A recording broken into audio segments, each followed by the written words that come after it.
मरकजी अंजुमन ताजिरान के सदर अब्दुल रहीम काकड़ ने दीगर ओहदेदारान के हमरा प्रेस कॉन्फ्रेंस से खिताब करते हुए कहा कि बलूचिस्तान के दारुल हुकूमत कोयटा में गुज़श्ता एक हफ्ते से FBI और कस्टम इंटेलिजेंस कोयटा शहर के मुख्तलिफ इलाकों में कायम ताजिरों के गोदामों पर छापे मार कर वहाँ से सामान उठा कर ले जाते हैं, जबकि पुलिस एहलकार मुख्तलिफ शाहराओं पर नाके लगाकर गोदामों से शहर के ताजिरों को सामान सप्लाई करने वाली गाड़ियों को पकड़कर थाने ले जाते हैं और इनसे भत्ता तलब किया जाता है। FBI और कस्टम इंटेलिजेंस की जानिब से अब तक कोयटा से ताजिरों का करोड़ों रुपए मालियत का सामान गैर कानूनी तरीके से जब्त कर लिया गया है। जो सामान जब्त किया गया है वो ताजिरों का कानूनी माल है जो दीगर सूबों से लाकर ताजिर गोदामों में स्टॉक करते हैं, लेकिन FBI और कस्टम इंटेलिजेंस और दीगर इदारे बगैर किसी कानूनी कार्रवाई के सामान उठा कर ले जाते हैं। इससे कबल भी कई मरतबा सामान जब्त किया गया जिन पर केसेस दर्ज हुए और केस अदालतों में होने के बावजूद ताजिरों का करोड़ों रुपए का सामान गैर कानूनी तरीके से नीलाम कर दिया गया। कोयटा में FBI और कस्टम इंटेलिजेंस की जानिब से ताजिरों का सामान जब्त किए जाने के बाद ताजिरों में सख्त तशवीश पाई जाती है और वो मजीद सामान दूसरे सूबों से नहीं ला रहे हैं, जिससे कोयटा में अशिया की किल्लत पैदा होने का भी खतरा है।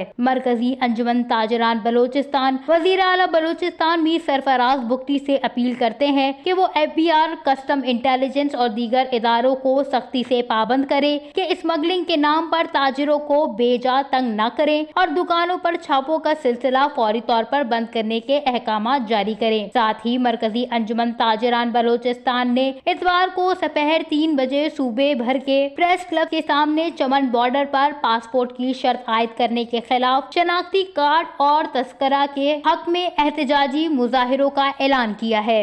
वश न्यूज़, कोयटा, बलोचिस्तान।